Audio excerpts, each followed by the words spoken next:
आदरणीय अभिभावक और प्यारे बच्चों, नमस्कार। आज फिर जीआईएस ऑनलाइन कक्षा में आपका हार्दिक स्वागत और अभिनंदन। मैं राजेंद्र प्रसाद गरवा, जीआईएस गुढ़ागोड़ जी, झुंझुनू, राजस्थान। देखिए, आज हम प्यारे बच्चों व्याकरण का टॉपिक पढ़ने जा रहे हैं, समास। तो समास क्या होता है और किस प्रकार से ये कार्य करता है, इसके बारे में आज हम विस्तार से चर्चा करेंगे। तो समास के सबसे पहले हम इस शब्द के बारे में जानेंगे कि समास है क्या। तो समास शब्द का अगर हम संधि विच्छेद करें तो सम प्लस आश क्या बना? समास। सम का मतलब होता है समान, कि समान शब्दों को पास लाना। आस यानी कि आस पास, पास लाना। इसका मतलब समास का अगर शब्द की बात करें हम तो उसका संधि विच्छेद हुआ सम प्लस आस, अर्थात समान जो शब्द हैं उनको पास, आस पास लाना ही क्या कहलाता है? समास कहलाता है।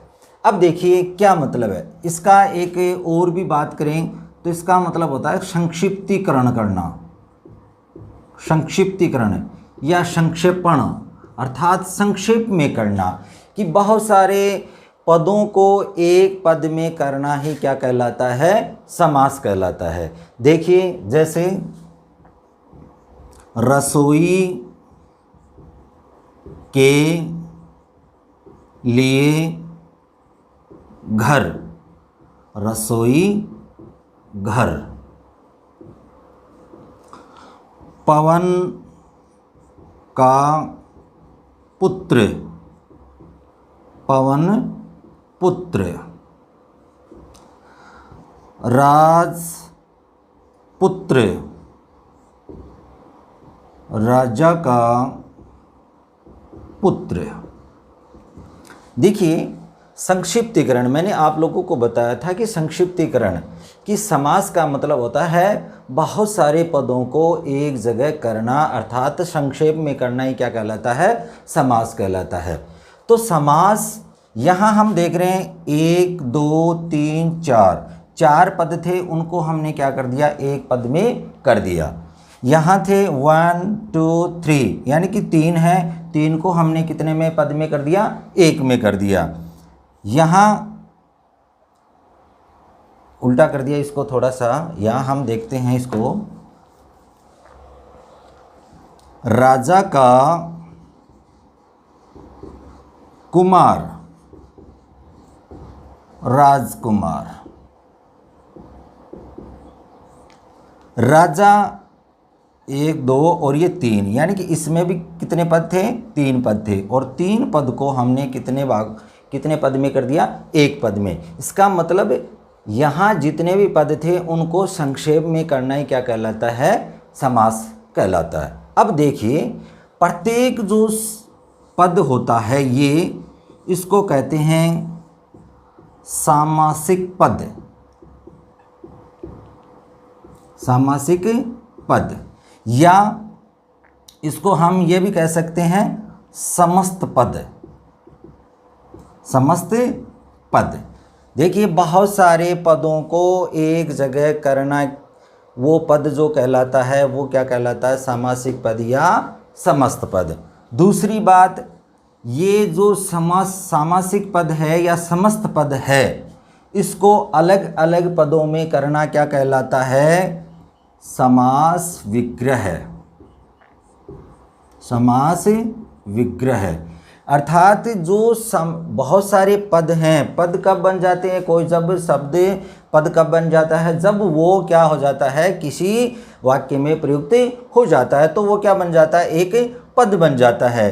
तो इस प्रकार से हमने देखा कि जो समास पद बना या सामासिक या समस्त पद बना, वो जब उसका अलग अलग पदों में विभाजित करते हैं तो उसको हम क्या कहते हैं? समास विग्रह।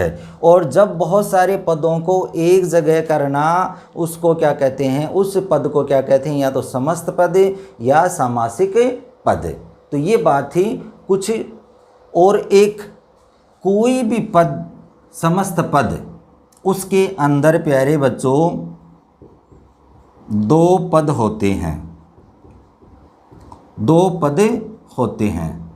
प्रथम जो पद होता है उसको कहते हैं पूर्व पद, और दूसरा जो पद होता है, दूसरा पद होता है उसको कहते हैं उत्तर पद।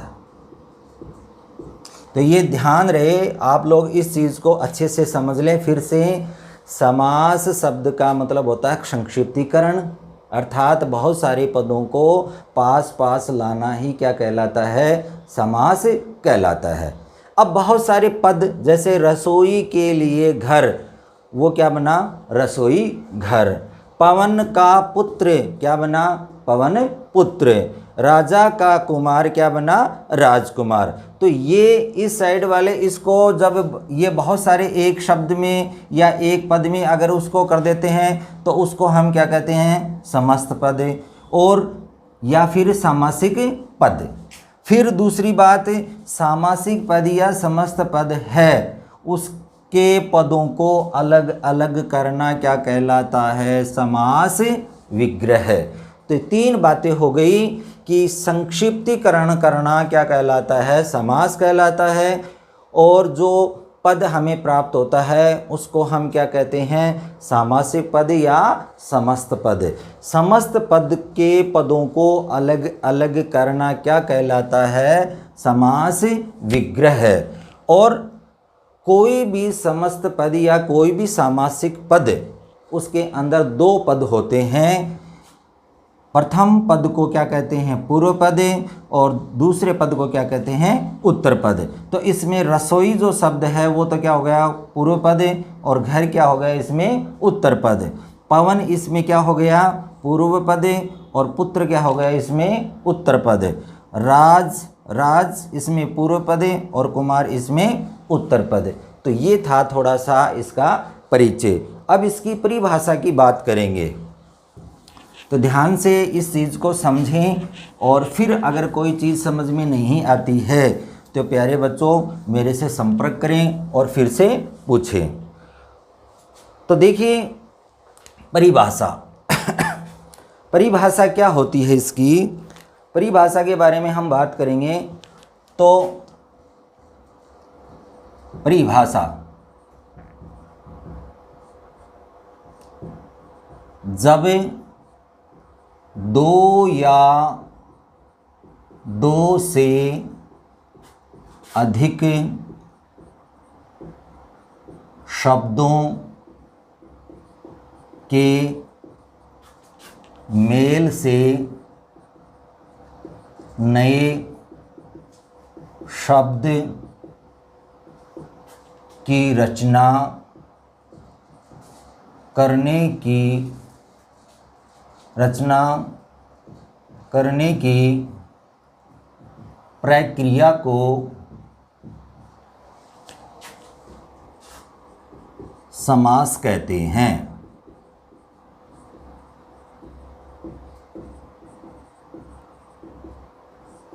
जब दो या दो, यानी कि जब दो या दो से अधिक शब्दों के मेल से नए शब्द की रचना करते हैं, और जो प्रक्रिया होती है उसी को हम क्या कहते हैं, समास कहते हैं। कहने का मतलब यही है प्यारे बच्चों कि इसके अंदर दो शब्दों का मेल होता है। तो साधारण अगर भाषा में हम बात करें समास की, तो इसके अंदर शब्दों का मेल होता है।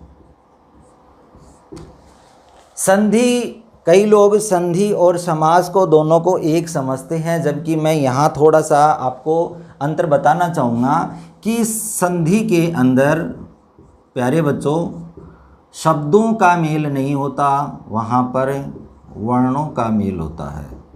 यानी कि वर्ण मिलते हैं। जैसे विद्यालय शब्द है, विद्यालय, तो समास विग्रह क्या होगा इसका, विद्या के लिए आलय।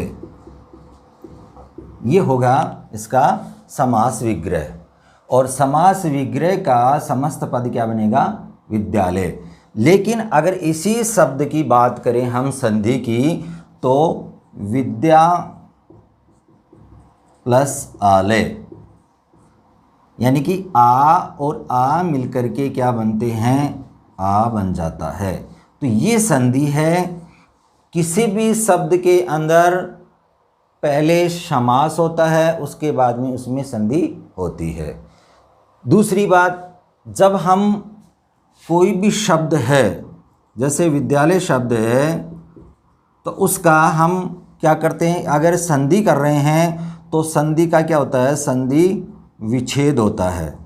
संधि का क्या होता है? विच्छेद होता है। और जब समस्त पद का हम अगर अलग अलग पदों में विभाजित करेंगे प्यारे बच्चों, तो वो होता है समास विग्रह।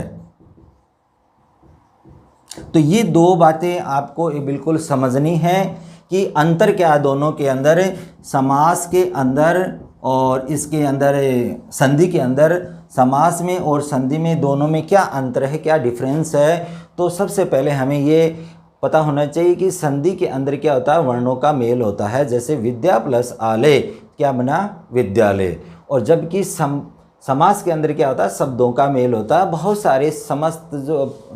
सारे जो पद होते हैं उनको एक पद में करना क्या कहलाता है? उसकी जो प्रक्रिया होती है, उसकी जो प्रोसेस होती है, वो क्या कहलाती है? हमें वो कहलाती है समास। तो दोनों को इस चीज़ से हमें समझना है कि बहुत सारे पदों को एक जगह करना क्या कहलाता है? समस्त पद बन जाता है, तो वो समास हो जाता है। और अलग अलग वर्णों को एक जगह करना क्या कहलाता है? संधि कहलाता है। ये आपको बिल्कुल अच्छे से समझना है। तो ये था दोनों के अंदर अंतर।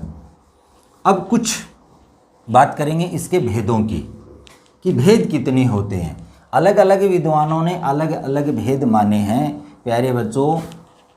कुछ विद्वानों ने इसके 4 भेद माने हैं, कुछ विद्वानों ने इसके 6 भेद माने हैं। तो हम बात करेंगे समास के भेद। मैं मेरे हिसाब से इनको आपको समझाऊंगा और इनको हम पढ़ेंगे।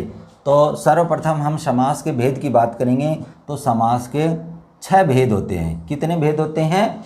6 भेद होते हैं। पहला, अव्ययी भाव समास।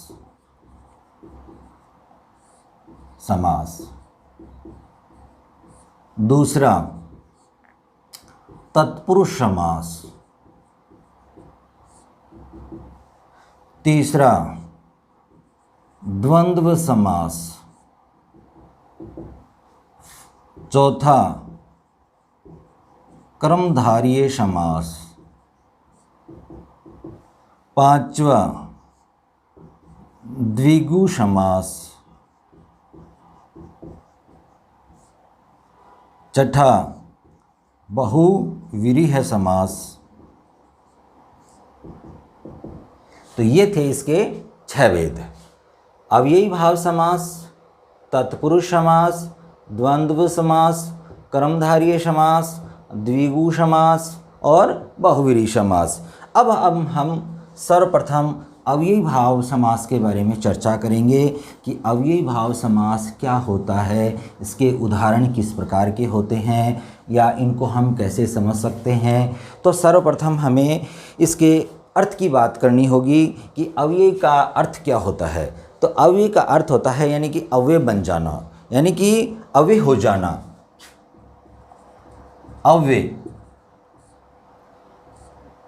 अव्यय हो जाना यानी कि जब कोई बहुत सारे पद मिलते हैं तो वो उसका प्रथम पद होता है, वो क्या बन जाता है? एक अव्यय बन जाता है। तो इसमें बात करेंगे हम, प्रथम पद प्रधान होता है तथा समस्त पद का पूर्व पद अर्थात वही प्रथम पद अव्यय बन जाता है।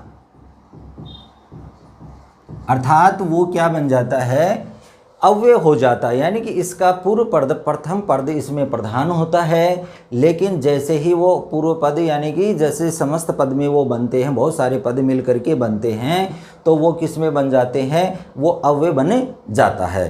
तो इसके बारे और दूसरी बात, इसके अंदर वे शब्द भी आते हैं जिनके अंदर आवर्ती हो। आवर्ती का मतलब होता है रिपीट, यानी कि इसके अंदर बार बार आना, कि एक ही शब्द का बार बार आना, आवर्ती वाले शब्द का भी समावेश, इसके अंदर आवर्ती वाले शब्दों का भी समावेश होता है। तो कुछ उदाहरणों के द्वारा इस चीज़ को हम समझेंगे कि वास्तव में है क्या चीज़, अविभाव समास है क्या। देखिए, पेट